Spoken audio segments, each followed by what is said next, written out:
Où en sont les entreprises en matière de gestion les entreprises de gestion de patrimoine en matière de stratégie d'intelligence artificielle? C'est le sujet qui va nous animer à présent dans l'œil de l'expert. Et pour en parler, nous avons le plaisir d'accueillir Vincent Orez. Bonjour Vincent. Bonjour. Merci d'être avec nous. Vous êtes président de Figen AI. Alors, on parle beaucoup, quand on parle d'intelligence artificielle, de régulation, de cadre européen, de risque. Est-ce que ça pousse les entreprises, que ce soit institutionnelles ou entreprises qui interviennent sur le sujet de la gestion de patrimoine, à attendre dans le contexte actuel? Écoutez, on a d'abord une chance, c'est qu'effectivement, il y a tout un tas de réglementations qui poussent les entreprises à s'y intéresser, mais il y a surtout une urgence. Ce qu'on voit, c'est qu'on peut attendre des fois la réglementation et sa mise en application qui peut prendre du temps.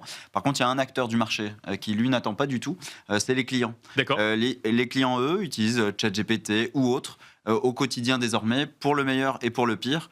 Et donc, il y a une urgence aujourd'hui pour les entreprises, puisqu'elles font face à un afflux croissant de particuliers qui leur disent j'ai vu ça sur ChatGPT.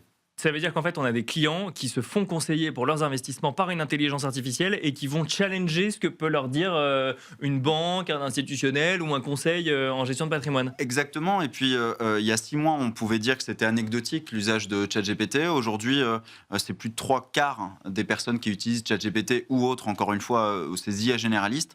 Pourquoi 78% d'entre elles, c'est pour se conseiller. D'accord. Donc, on utilise en fait des IA aujourd'hui quand on est un client particulier d'une entreprise du patrimoine, d'un CGP, d'une banque, d'un groupement, pour se conseiller.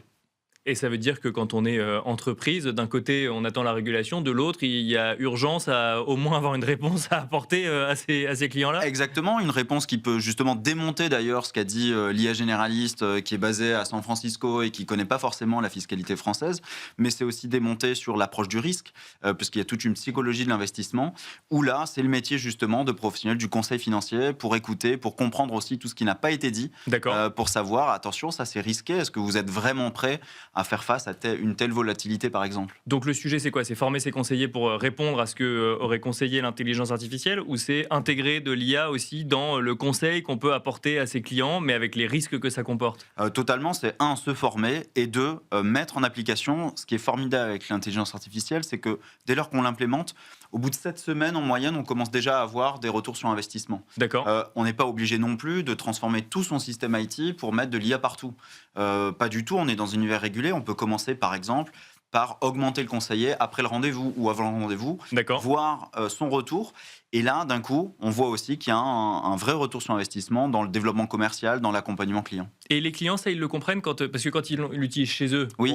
Ils l'ont choisi, ils l'utilisent chez eux, ils comprennent quand ils vont voir une entreprise spécialisée du sujet, d'avoir là aussi un outil d'intelligence artificielle, pas forcément le même, mais un outil d'intelligence artificielle qui va les conseiller? Oui, il faut l'accompagner effectivement.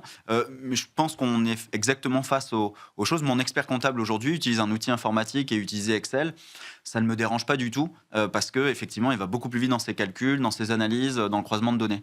Et ça ne me viendrait pas à l'idée de lui dire attendez, je vous paye, il faut écrire tout à la main. Je pense qu'avec l'IA, c'est strictement la même chose. Les entreprises que vous accompagnez, avec lesquelles vous discutez, elles en sont où sur les sujets aujourd'hui? Il y a ce sujet d'urgence et en même temps, on attend de voir comment on y va concrètement, on développe en interne. Alors oui, il y a toujours, on peut développer en interne et certaines vont y arriver, je pense. Il y a un sujet de confidentialité de données. Il y a un sujet énorme de sécurité, confidentialité des données.